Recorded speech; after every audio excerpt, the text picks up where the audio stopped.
Labas vakaras. Nepasiruošiau kalbai. Nes kai pasiruošiu, vis tiek neišeina tai pasakyti. Norėčiau tik tai atkreipti dėmesį naujiems klientams, kad svarbiausias dalykas pasitikėti savimi. Atleiskite, jeigu nelabai gerai kalbu lietuviškai, kadangi 20 metų nebegyvenu Lietuvoje, kalbu 6 kalbas. Ir kartais lietuviškai užsikerta. Dabar taip, 2014 metais mane kontaktavo per Facebooką Tomas Kubiliūnas, kur noriu padėkoti, kad jo dėka būtent čia atsidūriau. Tomas Kubiliūnas iš Panevėžio, sužinojau, kad jis panevėžėtis, sakau, aš irgi iš Panevėžio, nesvarbu, kad 20 metų nebegyvenu. Mane sujungė per Skype'ą su Banga ir aš paklausiau Bangos, o čia tikrai moka pinigus? Taip. Viskas. Stovi. Reiks dirbti. Žinom, kad reiks dirbti. Įstojau, susimokėjau, pradėjau kalbėti kaime, kur gyvenu, kaime 27 000 gyventojų. Visi pagalvoja, kad aš išprotėjau. Sako, tau ne visi namuose. Niekas internete nemoka pinigų. Piramidės, šventi Antonijai, dar ten kokios, nežinau kaip čia lietuviškai vadinasi. Taip sakau, piramidė yra Egipte. Šventas Antonijus grandinėlės, su kuo ant kaklo galim pasikabinti. Čia nėra jokių grandinių. Čia yra tik tai tikras investicinis auksas. Pats geriausias metalas, kuris bet kada, kur į bet kokią šalį nuvažiuotumėm, galime jį iškeisti ir gausime pinigų. Aš vieną kartą susiginčiau su vienu italu ir jisai man sako, čia nesąmonė, čia tas, tai jeigu auksas nukris, jeigu nusileis auksas, vėl prarasim kiek pinigų. Sakau, gerai, tu pasink savo eurus, aš pasiemu mano luitelį, važiuojam į Afriką. Pažiūrėsim, ką tu darysi su eurus ir ką aš darysiu su mano aukso luitu. Tada pakeitė nuomonę. Ką aš ir norėčiau pasakyti? Aš kiekvieną dieną vedu konferencijas, man dabar sunku, nes man viskas blokuojasi itališkai. Aš savo vaikinam ir merginam sakau, niekas čia nedalina pinigų. Reikia dirbti kaip normaliam darbe. Išskyrus, kad čia galima dirbti su visu pasauliu, galima dirbti per Skype'ą, galima dirbti per Facebooką. Reikia tik tai pamokyti žmonės, kaip dirbti. Reikia pasidalinti. Reikia padėti jiems uždaryti jų staliukus. Mano staliukas užsidarys. Reikia jiems duoti galimybę uždirbti pirmus pinigėlius. Aišku, kaip pasakė mūsų lyderis, nereikia jiem pastatyti žmonių, nereikia duoti pinigų, nes jie tada atsisės prie stalo, lauks šakutės ir peiliukų. Kažką padalinti, tortelį, dar kažką, nes visokie stalas, paruoštas, neparuoštas, reiks jį nuruošti. Taip, uždyka tikrai pinigų niekas neduoda.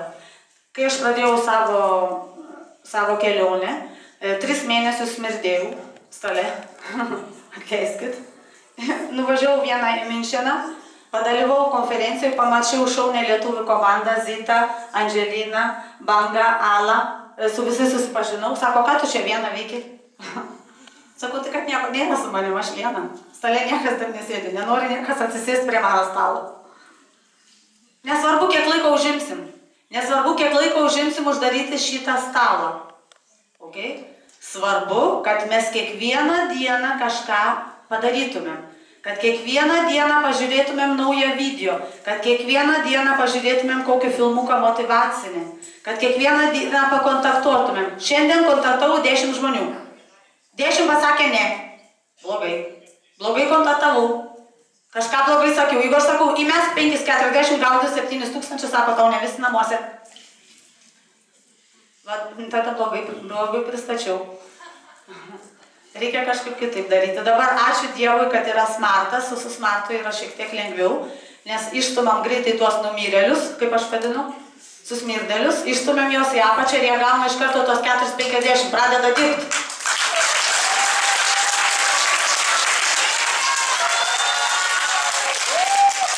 Nieko čia gero dar jums nepasakiau. Tik verslą. Reikia skirti 1 valandą. Žiūrėkite filmukus, žiūrėkite YouTube, dalinkitės kitų lyderių patirtimi. Nebijokite reklamuoti. Aš tiek pribombardavau mano Facebooką, kad visiems užknyso. Sako, nu ką jinai tenai vis mėto tos pinigus veduoklės su pinigais ir su aukso laitelis. Nu kas paveliu tie aukso laitelį? Ką su jais daryti? Kaip ką daryti? Jeigu nori parduot, parduok. Tau gausi pinigų, jei nenori parduok, kaupk. Aš mano vaikui kaupiu. Mano vaikui 14 metų, jis lyderis, 1 lygio. Mama dirba. Mano vaikas nuėjo mokyklą, nusivežė laitelį mokyklą ir parodė, nes jie studijuoja. Ai, mano mama Global Intergoldą daro. Tai kaip ten tas Global Intergoldas, visi vaikai norėjo laitelio. O mano vaikas sako, jūsų mamai pasakykit, nueiti į konferenciją pas mano mamą. Tada ir jūs turėsit laitelių. Atėjo 5 mamos, 2 prisirašė.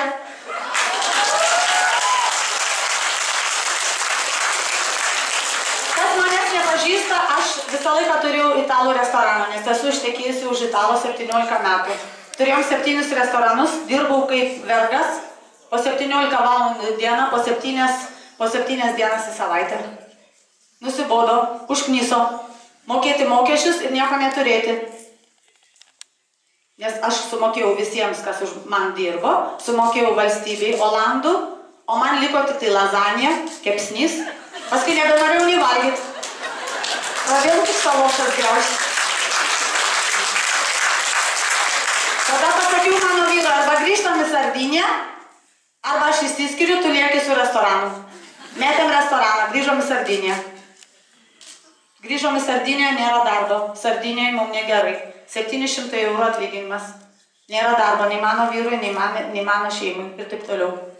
Visi bedarbiai. Kai pasiūlau stoti už 275, sakau, duosiu, padėsiu tau pusę kainos sumokėti. Neturiu laiko. Bedarbis. Tada eik velniop.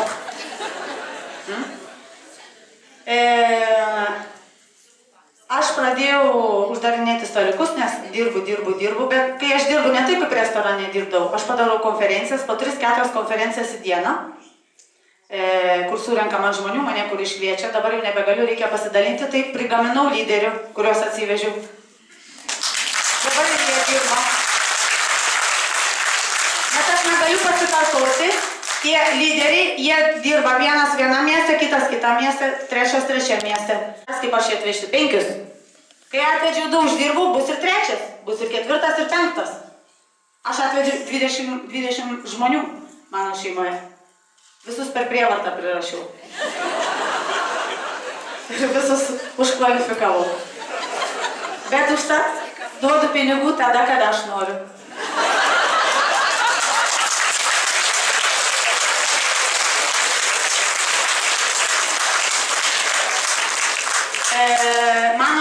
Mano vyras visą laiką dirba Olandijai, turi daug žmonių. Jis pirmas nenorėjo įsirašyti. Kai pamatė, kad aš uždirbu, sako, prirašyk mane į šitą žaidimą. Jokių, sakau, žaidimų nėra. Eik į banką, pasim 5,40, susimokėk į banką, padaryk pervedimą šitai kompanijai, atves 2 draugus. Ne, labai sudėtinga. Ok, tada nerašysiu tave į jokį žaidimą. Jisai paskambino draugam į Olandiją ir pasakė, mano žmona uždirba auksą, nežinau kaip veikia, klausk jos per Facebooką. Vežiau dabar vien moteris iš Italijos, nenoriu vyrų matyti. Ateiksit vyrai. Sakau, nejaugi tik tai vyrai gali auksą uždirbti. Ir moteris, womančių. Reikia dirbti, reikia domėtis, reikia skaityti. Ir reikia mėgdžioti. Ir motyvuoti žmonės, padėti, pozityviai galvoti. Aš nežinau, kaip čia pasakyti. Reikia tikėti savimi, iš širdies. Kai jūs kažką, jūs nesiūlot tam žmogui užsidirbti pinigų, bet jūs siūlot kažkokią išeitį į geresnį gyvenimą. Mes neturim parduoti to staliuko, kad jis prisirašytų į tą staliuką, man įdomu. Man įdomu, kad jisai toliau dirbtų, toliau kitiems padėtų. Kad kitus padėtų prirašyti ir jiems padėti. Man nereikia užpildyti staliuko, užkišti vieną skylę, atsiprašau. Man reikia žmogaus, kuris nori pakeisti savo gyvenimą. Aš su juo turiu dirbti. Aš jam turiu padėti, aš einu kartu su juo į pasimatymą. Susitiksiu su kitu klientu. Jis sėdi, nieko nekalba, aš kalbu. Tas pažiūrė, sako, ta visai ne visi namuose. Nesvarbu, tegu galvoja, ką nori apie mane.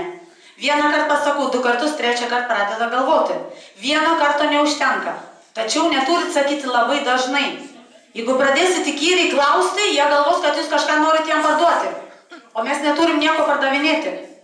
Mes turim suteikti galimybę žmonėms pagerinti gyvenimą, kad jie suprastų, kad yra opportunity, o ne kažką parduoti.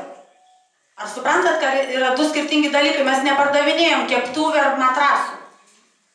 Mes turim auksą. Auksas, ką su auksu galima padaryti? Ją galima dėti į saugyklą, į banką ir tas auksas užauga. Iš pradžių reikia uždaryti daugiau staliukų, kad jis pradėtų augti. Bet tai tikslas kompanijos yra tas, kad mes turim kaupti auksą. Mes turim kaupti auksą ir dėti. Vienas staliukas pinigais, vienas auksu. Vienas pinigais, vienas auksu. Reikia rodyti auksą. Jeigu jūs neturit aukso, ką jūs parodot klientui? Užsisakykit vieną gabaliuką, parsisiųskit, atsisiųskit. 47 eurai. Investuokit į savo verslą. Aš į mano verslą investavau į restoraną 250 000 eurų. O paskui praradom. Tai nebuvo 540 eurų. Taip, buvo ir tokių dalykų. Bet taigi nepasibaigė gyvenimas. Būna visokių naujų galimybių, opportunity, nežinau kaip lietuviškai. Galimybės. Aš siūlau galimybę pakeisti gyvenimą. Nesvarbu, kad tu turi darbą. Labai gerai, kad turi darbą, bet neturi leisti pinigų, ką uždirbi. Tu turi papildomas pajamas. Jeigu aš einu valgyti su draugais picos, ašgi nekalbu apie politiką. Aš kalbu apie verslą, apie biznį, apie auksą. Kodėl mes galim pirkti auksą? Nes pirmą niekas negalėjo pirkti, tik bankai pirkdavo, nes čia yra investicinis auksas. Kodėl mes dabar turim teisę jį turėti ir neturim mokėti net mokesčių, jis nekainuoja? Kiti bijo žmonės, o ką man tas auksas, man jo nereikia. Kaip velniam kokio. Sakau, duok man tą auksą, aš jau žinau, kur jį padėti. Jeigu tu nenori. Reikia dirbti, reikia aiškinti kelis kartus, rodykit. Kam reikia pagalbos, kas Italijoje gyvena, turi draugų Italijoje, kreipkitės į mane, aš pakalbėsiu. Aš visada esu pasiruošusi, nesvarbu, kad tik ne mano grupėje esat. Vienu žodžiu, neturime būti pavydus, neturime pavydėti kitiem, reikia padėti visiems klientam, kadangi kuo daugiau žmonių žinos pasaulyje, kad egzistuoja Global Intergold, tuo mes būsim sėkmingesni. Nes visi sakys, taip, Globalis Intergoldas moka auksų. Taip, Global Intergoldas veikia. Nereikia pavydėti, aukso užteks visiems, nepasibaigs tas ciklas tenai, kaip įsivaizduoja. Nes mes, kai užsidirbame, mes parduodam mūsų auksą. Kontaktuokit žmonės, pasidarykit tą sąrašą tokį. 2 kartus pasakė tam pačiam, 3 kartą nebesakykit. Po mėnesį jūs pats jūsų klaus. Jūs turit sėti, sėklas mėtyti, o paskui jos sugrįž pas jūs atgal. Aš mėčiau 100 žmonių, pasakiau, niekas neįstosi manim. Niekas. Aš turėjau užsienį ieškoti žmonių, niekas Sardinėje pas mane neprisirašė, žinokit. Ir aš neturėjau nei vieno lyderio šalia. Aš neturėjau Kaune, Vilniuje, Panevėžy konferencijų. Turėjau aš viską išmąstyti. Turėjau viską išversti į italų kalbą. Viską padariau viena. Aš klausiau bangutės, kaip reikia daryti. Išversdavau iš lietuvių į italų. Nusipirkau lentą. Jau 6 lentas sugadinau. Iš metalo vis tiek susigadino. Nes nuo važinėjimo. Naktį grįžtu. Aš nedirbu. Aš sakau, aš esu bedarbė, bet laiminga bedarbė. Mano laikas baigėsi. Pabendrausim vakare.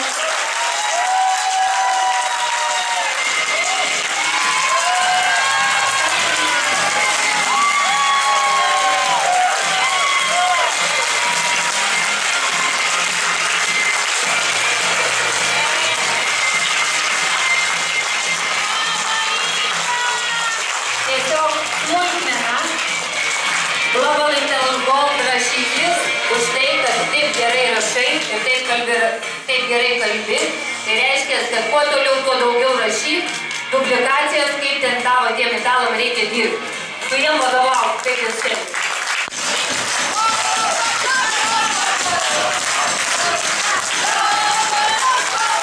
Visos galėčiau klausytis ir klausytis. Jeigu norėsit, kitą konferenciją galim padaryti, kad atvažiuotų Inga ir viską vieną padarytų.